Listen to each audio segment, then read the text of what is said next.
Hello and welcome. Before we meet this week's guest, I just want to take a moment to share a really inspiring book for anybody who struggles with making important decisions. It's called The Necktie and the Jaguar, and it's by retired clinical psychologist, Jungian analyst and shamanic practitioner Carl Greer. In addition to revealing how he tapped into the wisdom and the power of unseen worlds for guidance and inspiration, Carl's fascinating memoir offers some valuable keys and questions that inspire the kind of thinking that guides you effortlessly on your own path to transformation. So if you have problems making decisions, procrastinating, check it out for yourself at carlgreer.com.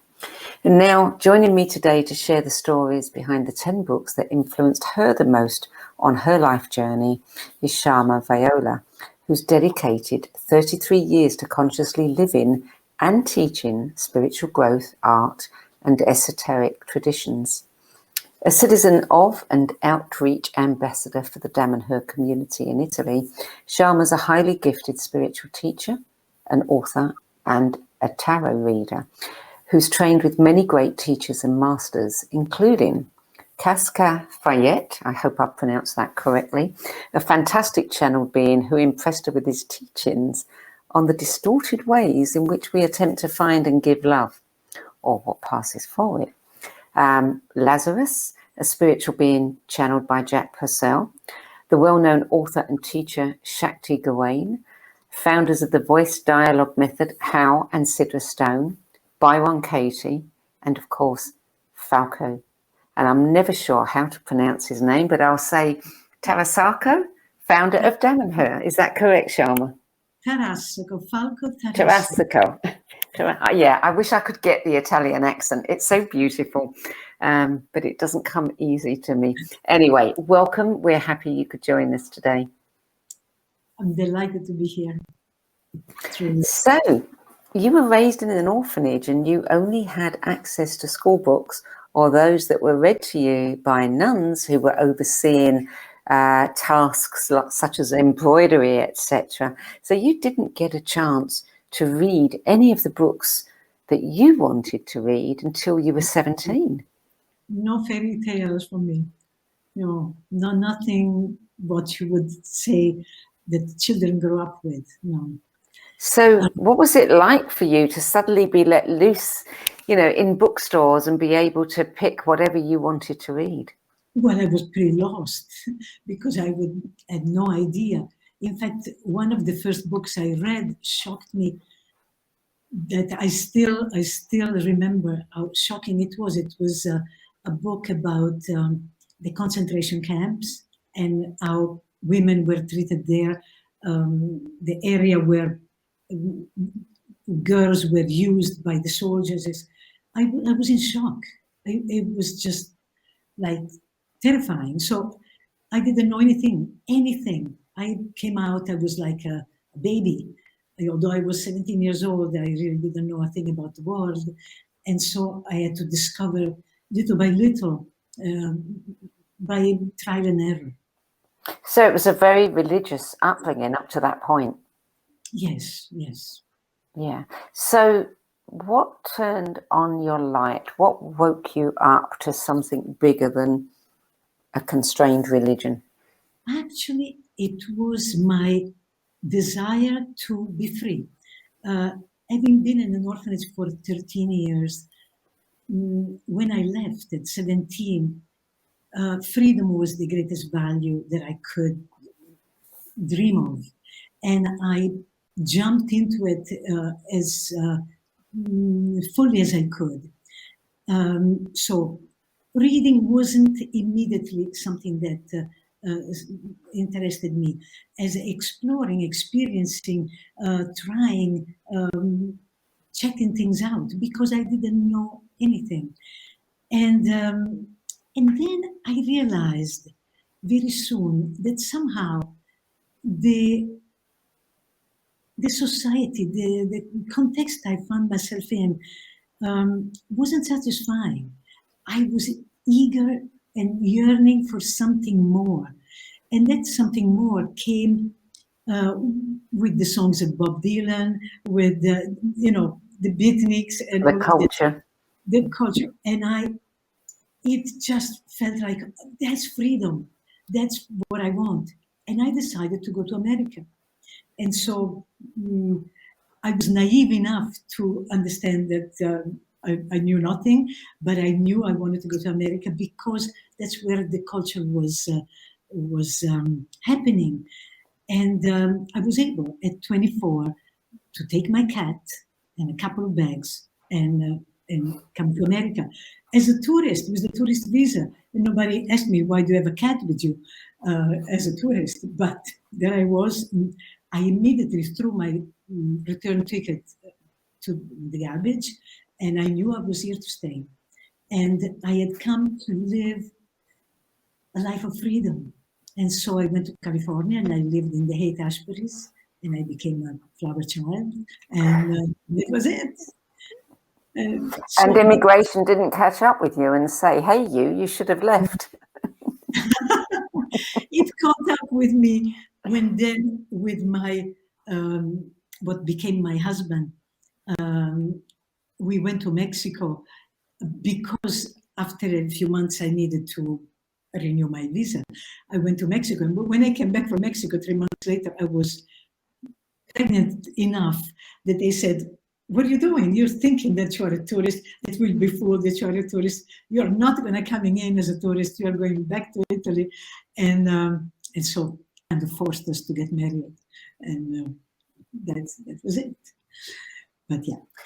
So the books that you have chosen, your 10 best list, did you give them to me in the order they were read?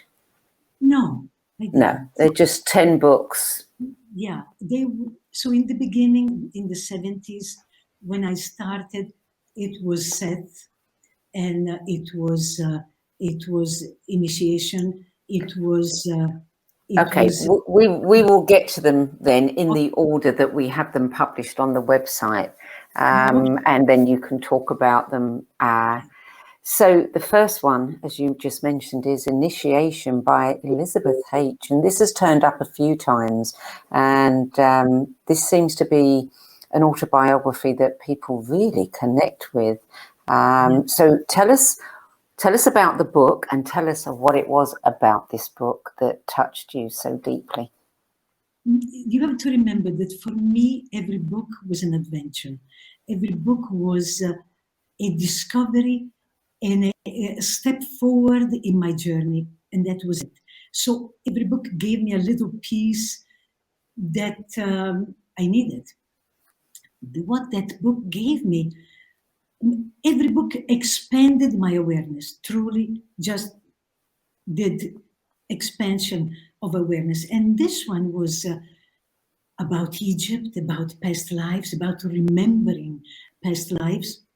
And then the shocking thing was for her to have such self-confidence, to be so sure, self-assured, which was something I needed and yearned for myself, and then to recognize that that was a trap, that actually was an ego condition that she paid dearly. And it was shocking to feel like she remembered, she was there. There was so much power, and then there was the fall. That was intriguing and difficult. I read it more than once because it was intriguing to explore a past life that she remembered so deeply and so profoundly, and then to feel the warning of her just going for what she thought she could achieve, and she couldn't. So anyway, that was the big lesson for me. Wow, beware of arrogance, beware of taking yourself for granted, believing in everything that you think Okay. So you read this book many times. Did you find something new in it each time, or was it just a reminder? It also brought me compassion.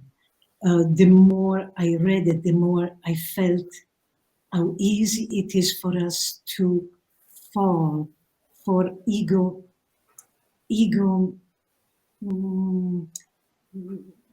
conditions, how our ego can take us into a destructive path.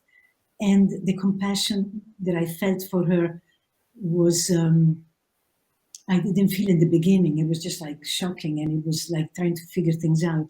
While after reading it, it felt like, wow, what a lesson, having to come back and go through all that she had to go through when then she was in Switzerland and the war and everything. A lot of compassion and a lot of awe for her strength, for her courage to go through all of that. Yeah. Your second book is part love story, part utopian fantasy, part spiritual fable. And it's a book, this is the first time it's ever turned up on anybody's list.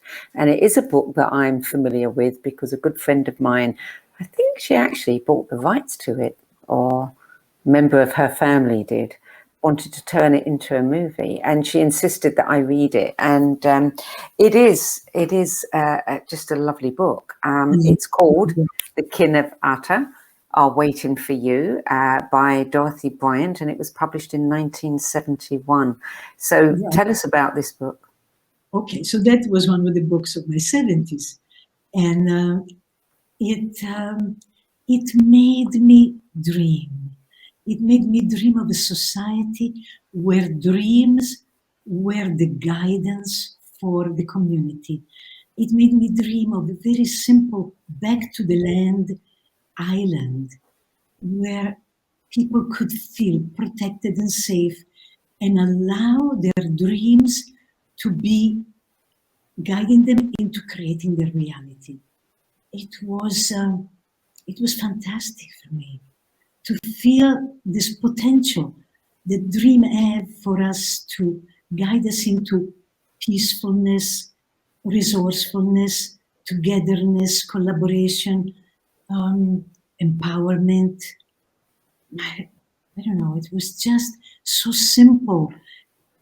And I found it very beautiful. I love the simplicity. I love how it touched me. You know, at the time, of course, we were all kind of living in communes, and communes had their gorgeousness and their pitfalls. Yes. Yeah.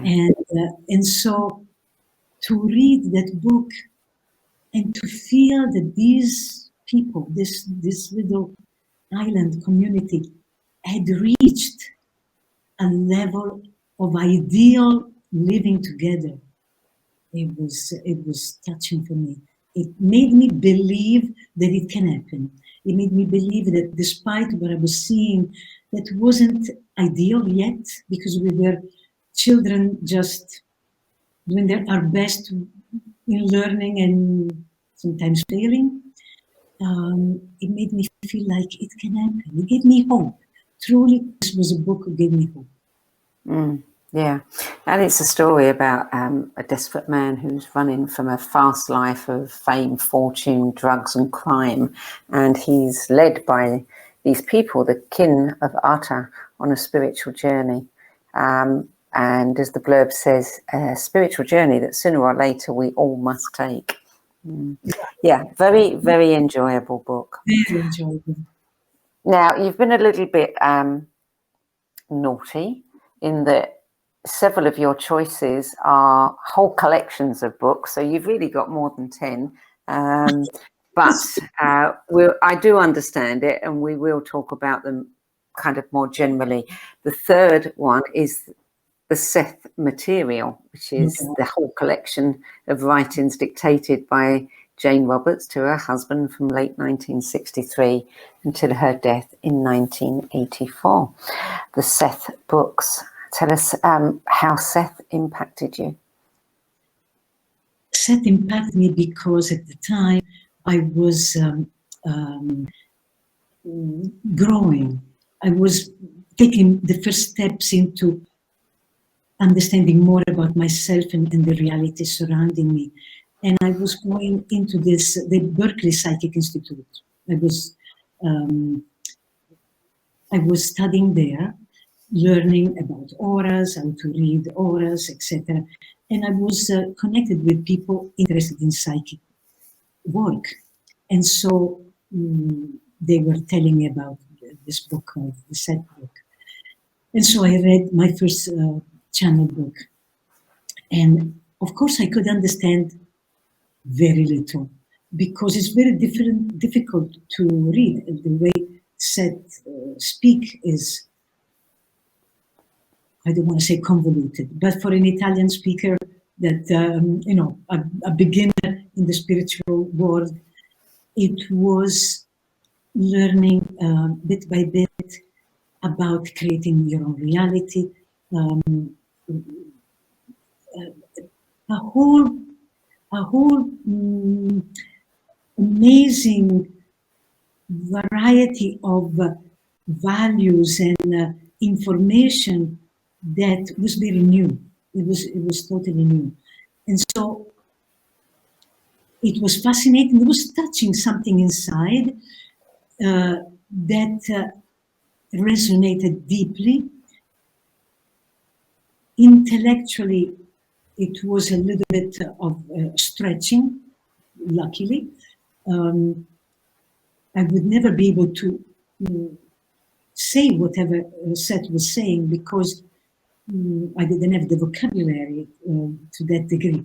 But it was so profound, the way it touched me and the way it made sense of a reality that was finally beginning to surface for me and be what I was seeking. Was it the first channeled book you read? Truth be told, I don't know if I read the Ra books or Seth or at the same time. It was surely at the same period.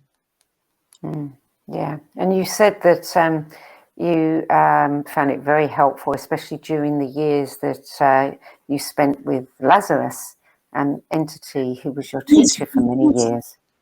But they gave me a basis, so Seth gave me a basis that although I couldn't, as I say, couldn't even repeat what he was saying, gave me a basis to understand more my later teachers.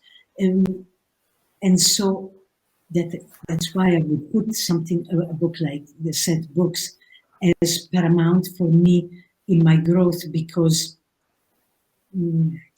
it's interesting. What I'm trying to say is, when I was reading books like those,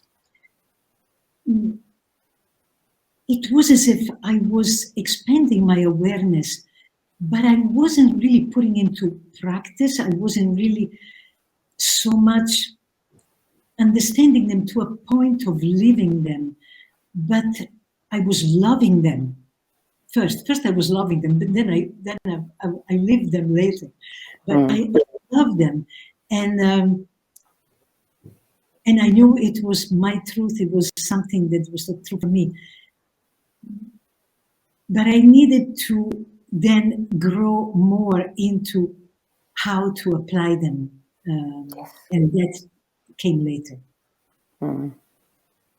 Book number 4 was written by a professor of philosophy, The Moon Under Her Feet, and it's Klister or Kleister? I have no idea.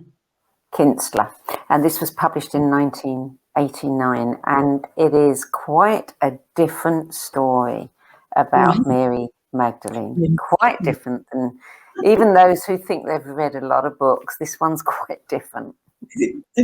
Right, and so now you understand why I put it there, because it shocked me into realizing there are so many different ways of seeing the same story, and some are fascinating, and they may or may not be true, but why not? Why believing one or the other? Okay, so there is a trend of believing a certain type of books of Mary Magdalene's story. This one is different.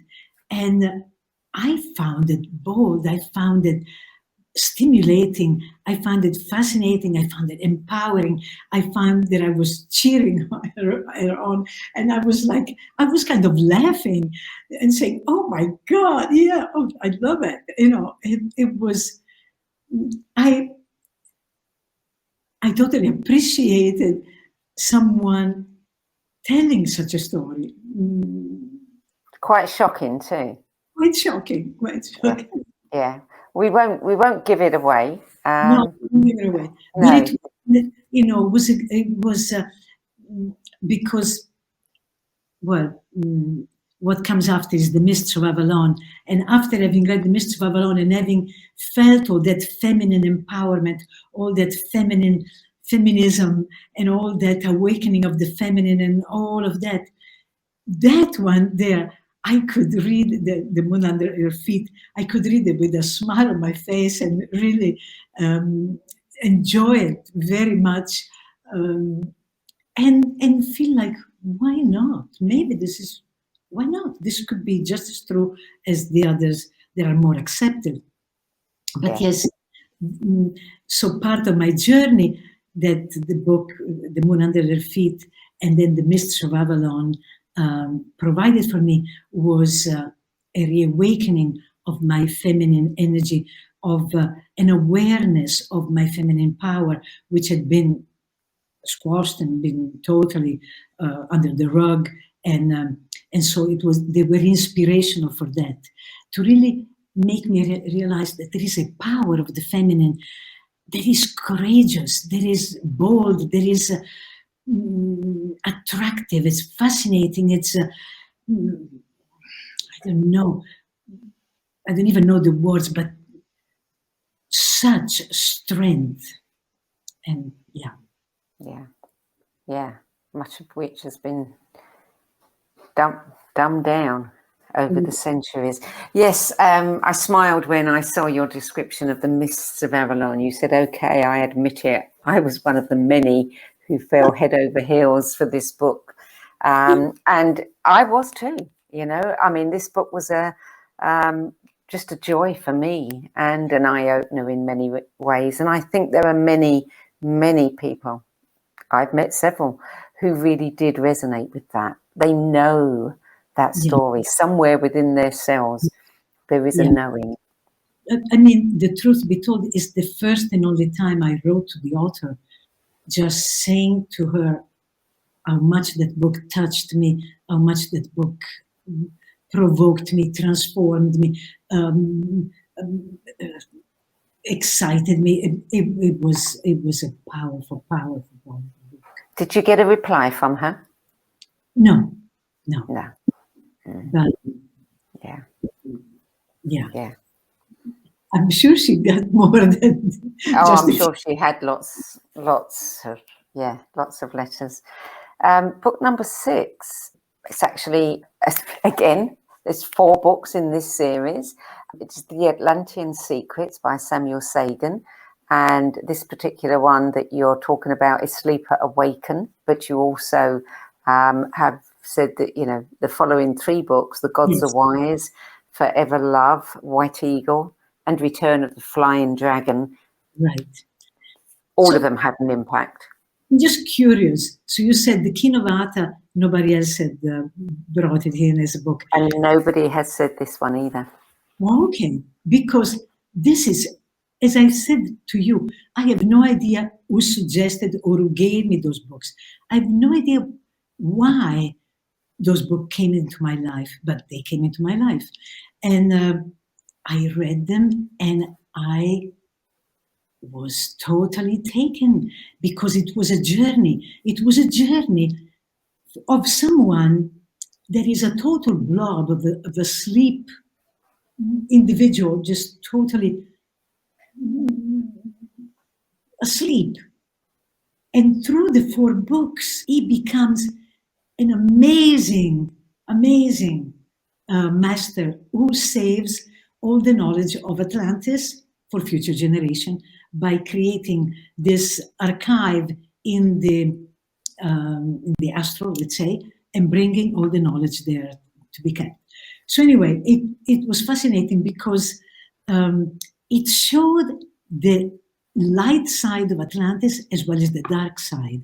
The light side being that there were windmills creating fields of energy that allowed everyone to always be on this amazing level of connection with the divine and with the many, many gods and goddesses and angels.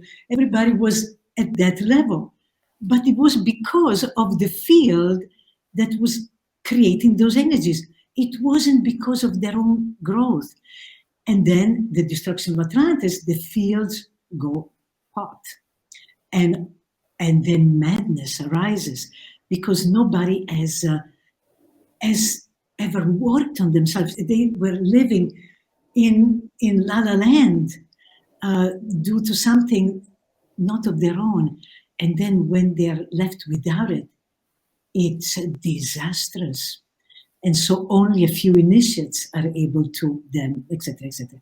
So anyway, it was, it showed the light side and the dark side, but where one could go from being completely asleep to an amazing power, but through such will and determination and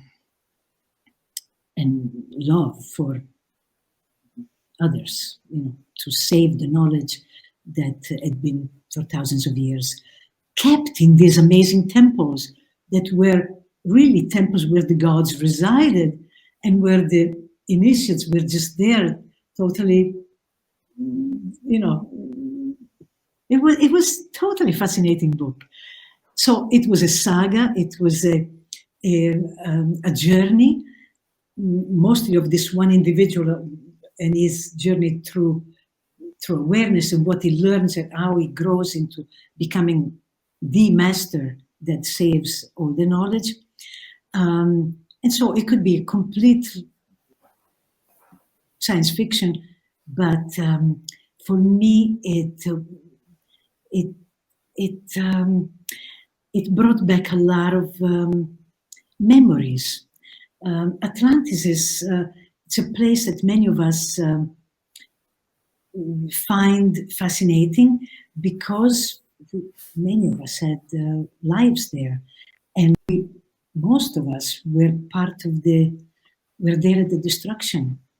And so many of the things that I read did affect me. It was an extreme, a book of extremes. The gods, where the gods lived and where you could reach and you could go and be with, and then the total dark side, and it's just, the way you described it was like reading Lord of the Rings and being taken into the magic of amazing adventures of light and darkness fighting one another in a reality where worlds intersect, human beings and angels communicate directly, seers contemplate the distant past and future, and initiates travel along the ladders of levels of reality. Wow, okay, that's one for the list then. If you want to just be brought into a totally different reality, a reality that actually was described as being a reality of this earth, of Atlantis, where the extremes touched each other unknowingly and then knowingly. Fascinating. Yeah. Okay, so book number 7, written by anthropologist Angeles Arian, and it is the Tarot Handbook, published in 1987. Now, I know that you are a very accomplished tarot reader. Was this the first tarot book that you read? Yes. It was the first tarot book that I seriously studied, because she had a way of explaining the mythology, the symbolism, the archetypes, the journey of the soul that each one of us, and as a humanity, we are all involved in through the tarot. It was so fascinating, so beautiful, and so profound. And I studied it seriously so as to become a tarot reader. And I read the Crowley deck, which is the one she uses, for many years, until I came to Damanhur. And in Damanhur, nobody knew the Crowley deck. And they were using a deck that I didn't resonate with. So everybody used this one, and I didn't resonate. Nobody understood mine. They didn't resonate with mine. So then I was stuck. And then one morning, I wake up. A year after I'm in Damanhur, year and a half. And I know that I have to create my own deck. And I have to create my own deck with the sacred symbols of the sacred language that we study here in Damanhur, and to create my own divination deck. The difference between divination and tarot is that tarot is schematic. There is 22 major arcana, 56 minor arcana. That's it. You don't invent anything to the tarot. With divination, you can have as many cards as you want. You can, there's so many oracle decks that you can create, and they are your own creativity. And so I asked Falco, who was the one who brought the sacred language to Damanhur, if I could create a deck, a divination deck with the sacred language.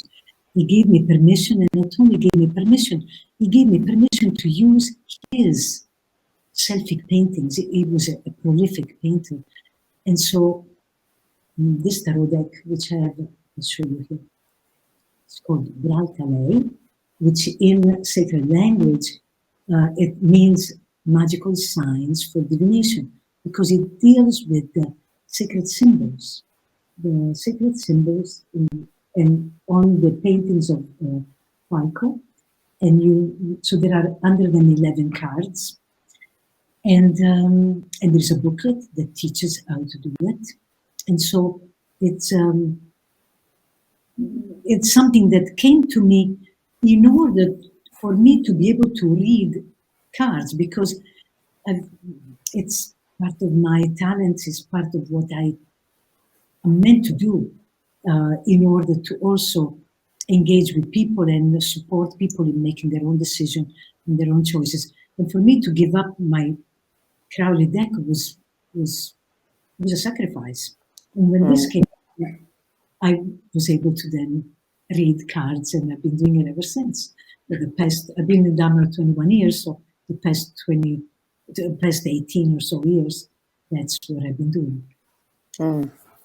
So let's move on to number 8, which again is a collection of books. It is the Ra Material, and the 3 books of the Law of One by Jim McCarty, Don Elkins, and Carla Ruckert. And you reckon that these are some of the most classic and important books of your evolutionary journey. Why? Because Ra speaks to the heart. Speaks to the heart. Ra, it feels to me such a powerful, powerful entity with an amazing patience, an amazing love, and an amazing humility, and such a willingness to be there for you, responding to the questions of the questioner, and giving as much information as he could. But the energy that he put out was so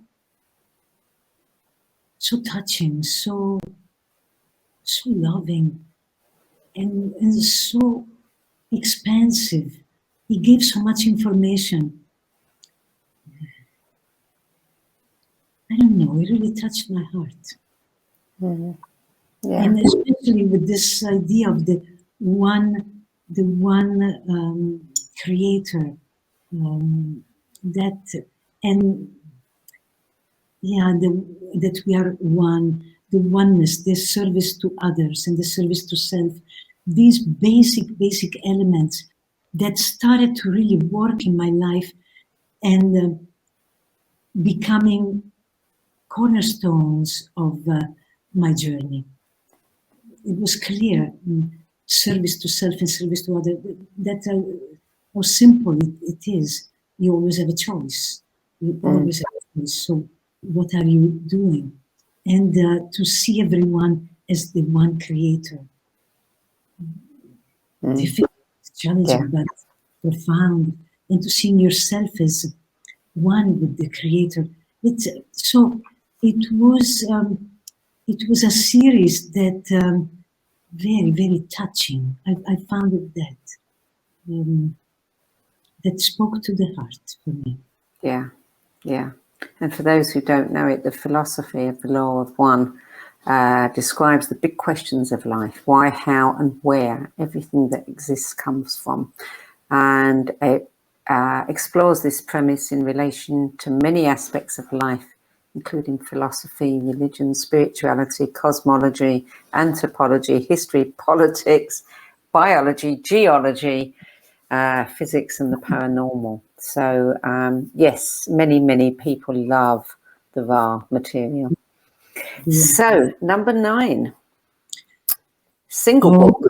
Oh, I love this. I love these books. Tell us what it is then. It's because these are books that makes you love your shadow, because it makes you explore it. It makes you explore the darkness in you to a degree that you can realize you can transform it. It's just energy. It's just energy. It's just like light or darkness, energy. It's just like you paid attention. How can you say?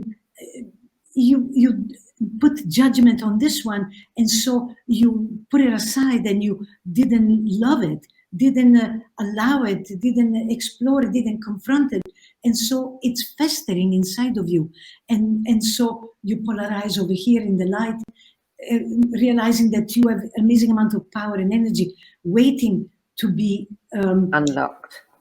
Exactly, and it's there.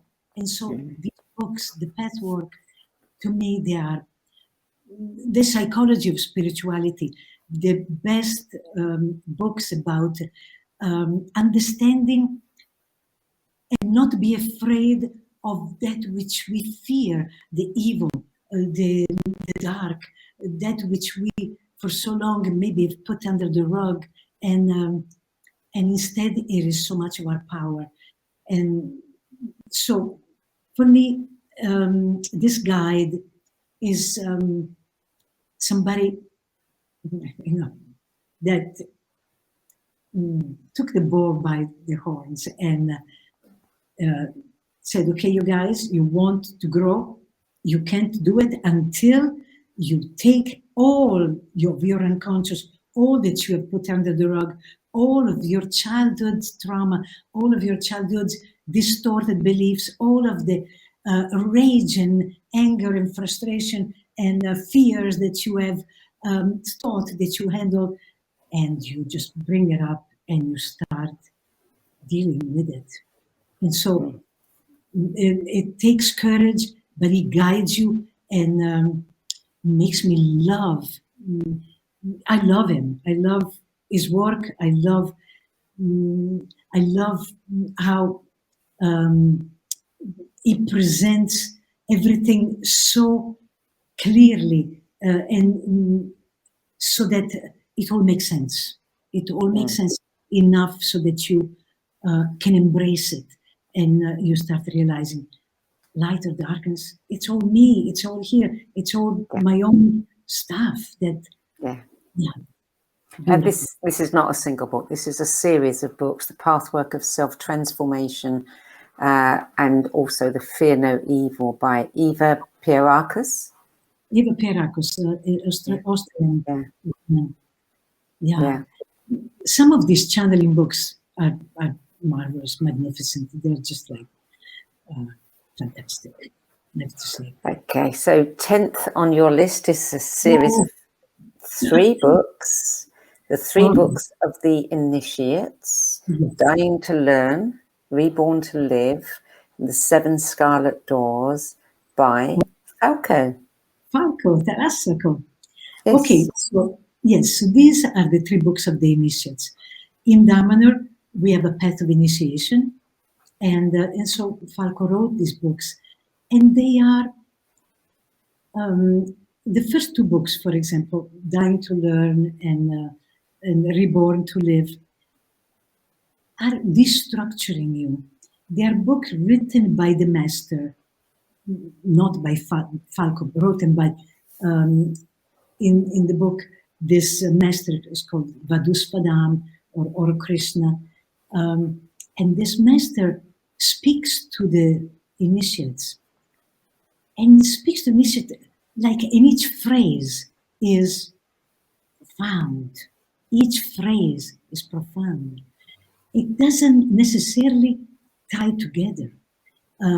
It doesn't have necessarily a connection. It can be one paragraph totally different from the next one, and then it may seem disconnected because they're like truths being spoken for your meditation and don't need to have a thread or a linear logic. So they're wonderful. I'd love to read you one tiny bit. Just go ahead. I opened today. I opened it and I've heard God laugh, and I've laughed with Him. Without understanding, I have desired to be His laughter, and I've been satisfied. I've wanted to be God, and I've learned to laugh. I've descended into hell. I've been all the demons and a friend of theirs, if ever a demon can have friends. I have been a necklace, and every pearl I was born from my oyster belly, and mine was the neck that wore me. This is the kind of stuff. There's a whole book like this, just like, so like things to meditate, it's not logic, it's like deep, profound, impactful words that make you think, and not only think, but make you feel, make you be. And as an initiate, you have to read them over and over again because it speaks not to the mind.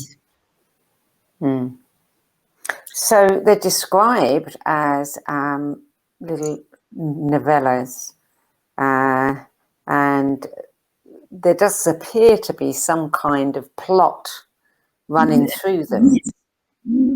Kind of. So you know that this, in the first book, the monk that we can call or Krishna speaks to the initiates in all these ways, and these ways, and then at the end he stops talking. So yes, it talks about our society. It talks about us. It talks about life. So it gives you truth to go by, as if you were one of the initiates who were listening to him around the campfire. And the same with the next Reborn to Live. Again, it's Vaduspadam that takes you somewhat on a labyrinthine journey, where you kind of have this labyrinth of mirrors and things that reflect back to you things. So it's somewhat making sense, but it's not so logical. While the last one, this one, yes, the Seven Scarlet Doors does have a journey, and is a journey of a group of initiates led by Vadusvadam upon a mountain that doesn't have a path and that is not existing yet. And you are going onto this journey that you have to reach 7 scarlet doors, which are 7 tests that you have to go through individually and collectively in order to then reach the possibility of creating a new world. So this one is the journey, is a journey of challenges, of what tempts you on the journey. What tempts you, what makes you stop the journey. At each step of the journey, there is less and less people, because some have, So yes, this one, the 7 Scarlet Doors, speak of our journey towards what we would all like to have, a whole new reality, a whole new world. New humans, yeah. Okay, well, because we have time, I am going to let you talk about your 11th book, which we did not publish because we only ever have 10.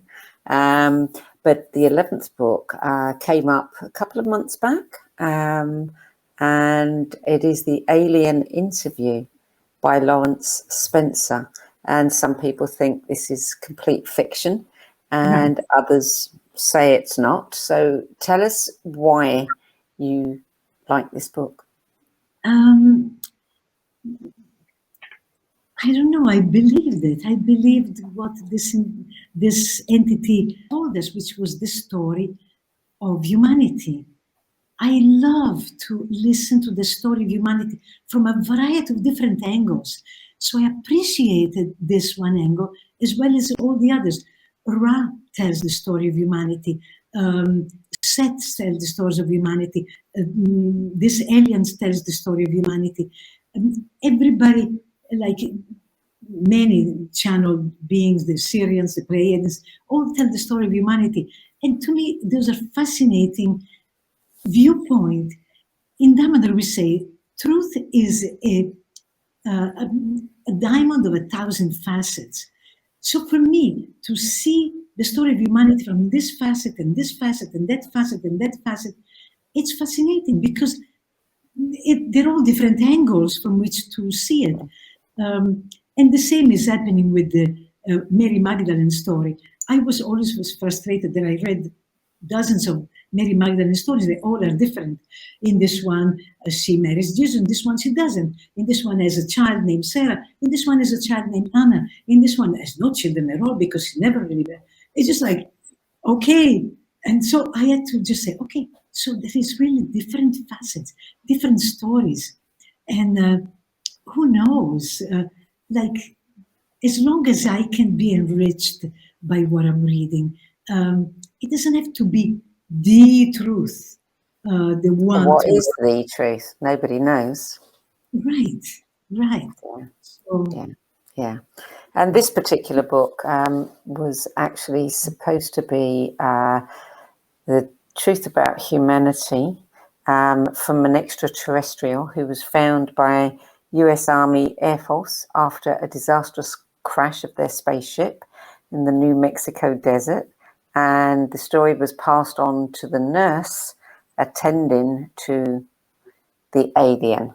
And she sent the files before her death to the author, and he published them. Yeah, you know, I mean, when you look at our story, you know, we all have a story about ourselves, but actually there's multiple stories there, and we just take bits from each of them to build, absolutely, you know, one version. I want to tell you one thing, Sandie, about a book that I had forgotten to put on the list, which was really, really, really powerful back then. And it was Stranger in a Strange Land. Stranger in a Strange Land. Did anybody ever give it to you? I'm trying to think. The author? Remind me of the author. I don't remember it. You don't This know? was the very, very, very, very first books I read. Robert some. Okay. So, Stranger in a Strange Land was a fantastic new book for me. The story of a man raised by Martians who comes to Earth. Yes, we have had it before. And who was totally fascinated by like the nurse who gives him the water. For him, like this, the water is like nirvana for him to drink this water. And this was so sweet to show the innocence that is part of our nature, and that if we come in, it was so pure and so innocent, and it was like, in a certain way, a Christ story, meaning here he comes, he's totally love, is totally pure, and of course there is a reality out there that he can't hardly even realize, and he is totally in love with the simple act of getting a glass of water from the nurse. Anyway, so Stranger in a Strange Land had a great impact on me, and it was a very spiritual book for me. What are you reading now? What am I reading now? I'll show you what I'm reading now. I'm reading one of my very favorite people, Byron Katie. Oh, Byron Katie. Okay. 1,000 Names for Joy. Yeah. I love this book. I already read it once. I love it because she takes Rumi's little poems of Rumi, little phrases from Rumi, and she adapts it to her own condition, her own way of seeing life. And to me, Byron Katie is one of the greatest in this time. She's a true mystic. She has the feet on the ground, and she is clear. She's clean. She's simple in her how she proposes things. She's basic. Love yourself. Love reality. Love what is, and you'll stop suffering. And so I love this because, in connection with her husband, Stephen Mitchell, who translates Rumi, they kind of weave this together. He is a Rumi lover, and so proposes to her, this is what Rumi says, what do you say? And so she gives her version. It's super wonderful. Yeah, I love Byron Katie's work. So profound, so simple, and my God, does it work? It works. And you trained with her, didn't you? I did. I went to the desert with her and trained to become a facilitator of the work. Wow, that was back then. It was late 80s, early 90s. I don't know, 80s. She's clear. She's just super. You also trained with Shakti Gawain, who became a great friend of yours. Yes, she was a friend of mine since the 70s, when we both went to Cascafayette. She also was someone who came to this fantastic teacher, and so we remained connected. And then, I went to live with her, and we lived in Hawaii together, and I was her right hand for a long time. We traveled the world. We went to Australia, New Zealand, Europe, America. It was fun. It was wonderful. Yeah. She loved voice dialogue, which is the work of Helen Siderstone. Loved it.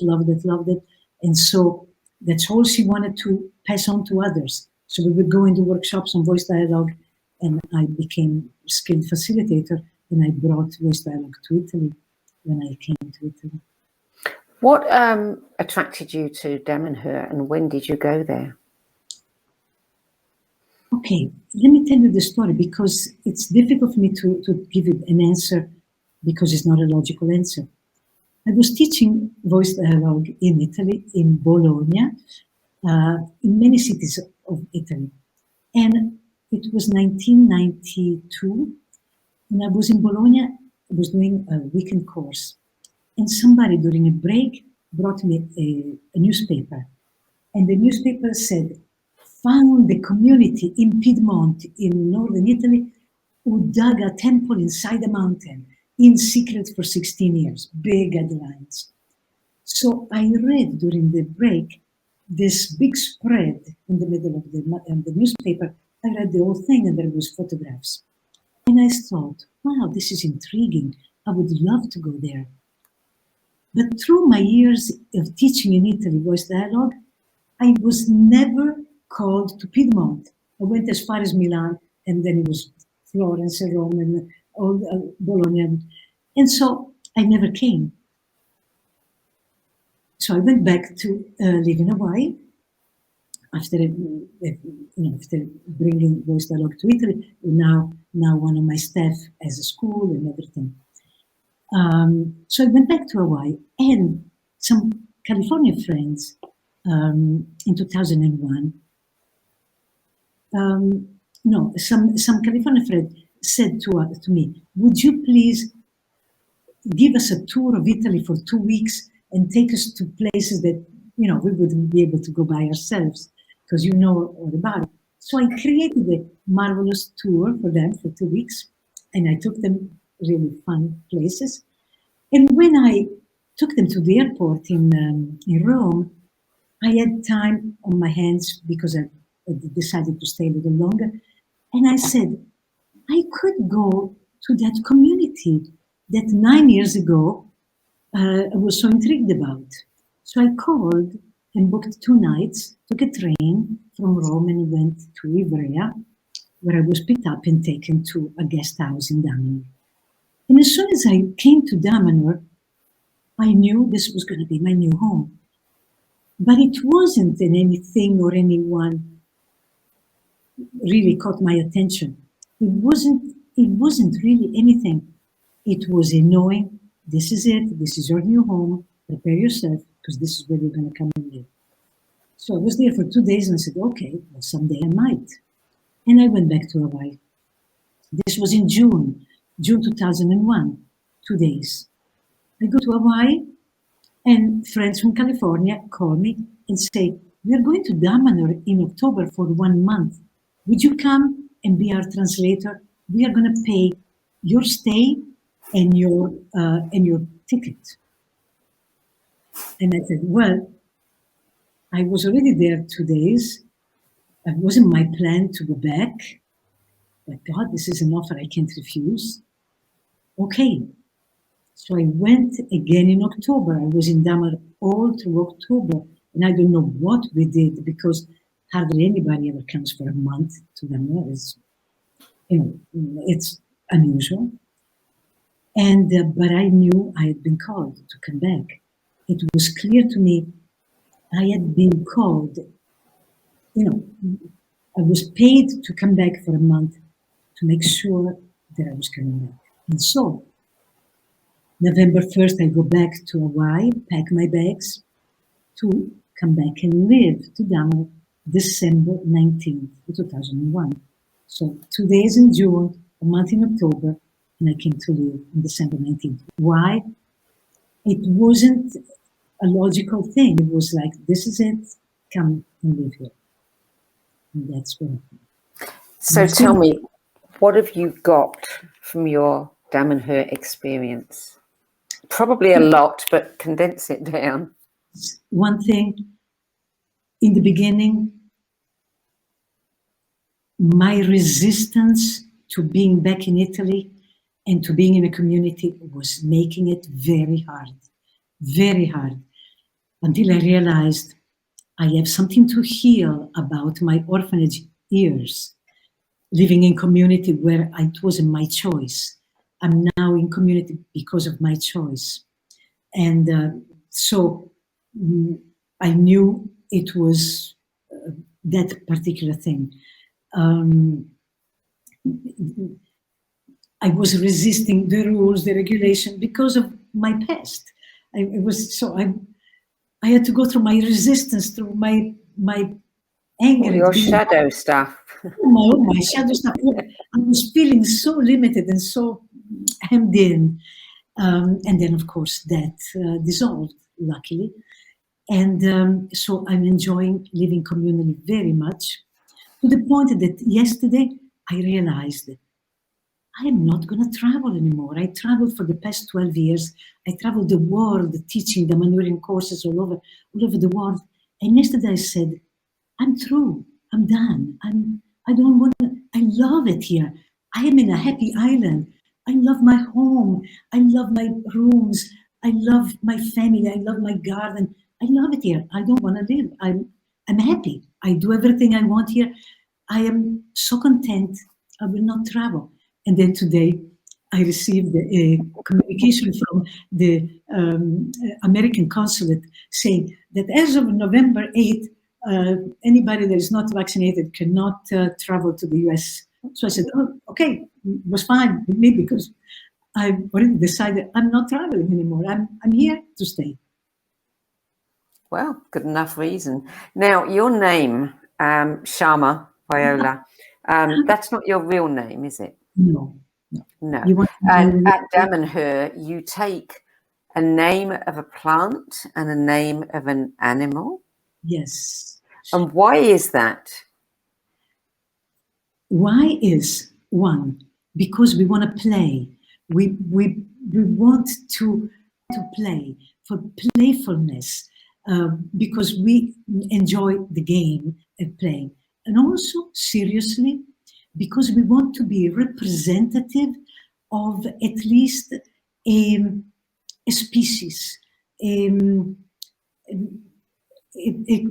species of plant and a species of animals. We want to be responsible for them. We want to be their stewards, their representative. And it really becomes that way. You totally identify with that. Did you get to choose it? I did. Not everybody does. Everybody gets to choose, but then in the game, you have the possibility of not getting what you chose. And the people start throwing names at you that then, if they like it, they start going for that one name. And then you are saying, oh, I wanted this one. There was, for example, a guy, he wanted a little bird's name. I think it was Liu, some little bird's name. And people started throwing names at him. He ended up with the name Piranha. So, big difference. As in piranha fish? Yes. So now his name is Piranha. And believe me, it totally changed his life. He is a very successful individual now. Well, before, he was kind of like a nice guy. Nice guy. So tell us the meaning of Shama Viola. Yes. Shama is an Indonesian Malaysian bird that is kind of a cousin of the magpie in terms of being that size with a long tail. But the magpie has a terrible sound, and the Shama has a melodious sound. If you're curious, then go to Google and say "Song of the Shama," and you will hear it's beautiful sound. In Indonesia, they do competition among the Shama birds, and the winner of the competition can sell for $2,500 because they're prized. And so, because the Shama bird was imported to Hawaii in 1921 and is thriving there, when I lived in Hawaii, I was familiar with the Shama and its song. And so, to stay connected with the islands, I chose that bird. And I love it. And also, for me, it was meaningful because it said to me, sing your own song. Sing your own song, because I was someone that was more like a wallflower and was shy of showing up, and so by taking the name Shama, and the Shama sings its song, and I learned to sing my own song. Good. And Viola? Violet. First of all, Flower? it's a flower, right? The violet flower. Mm. I was born in March, which is where the violets are all over in the woods. And the flower, to me, the violet, is such a humble, beautiful, humble flower which exudes such fragrance.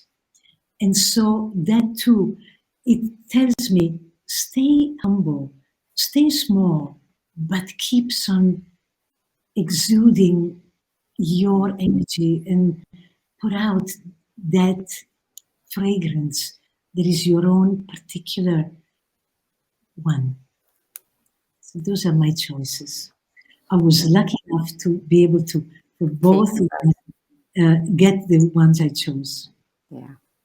So you have, we have about 5 minutes left. I want to talk about 3 courses that you have coming up, online Zoom courses. One is starting on November the 13th, and that is called Self-Love, and it is a lesson from your self-awareness to self-realization series. And you say everyone on a spiritual path yearns for self-realization. It's the objective of any true seeker, but nevertheless, few people know how to reach that goal or even what self-realization really means. The second event that you're doing is one that I personally have experienced myself, and it's quite startling and quite original, and it's the ties that bind. And on this particular course, what you are doing is helping people understand relationships in their life by looking at 4 past life relationships with a particular person. And I have to say that I did it at a pivotal moment. I won't go into details, but it just threw so much light for me on a relationship that I'd had, that it was just pretty astonishing.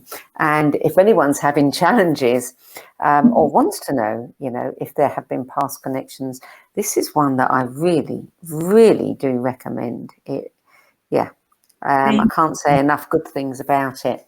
And then in January, you're doing a life course based on Lazaris's teachings. Well, yes, it's actually named Lazaris. Lazaris. Okay. And it's called Exploring, Experiencing, and Expanding into Love. Because love, to me, is such a precious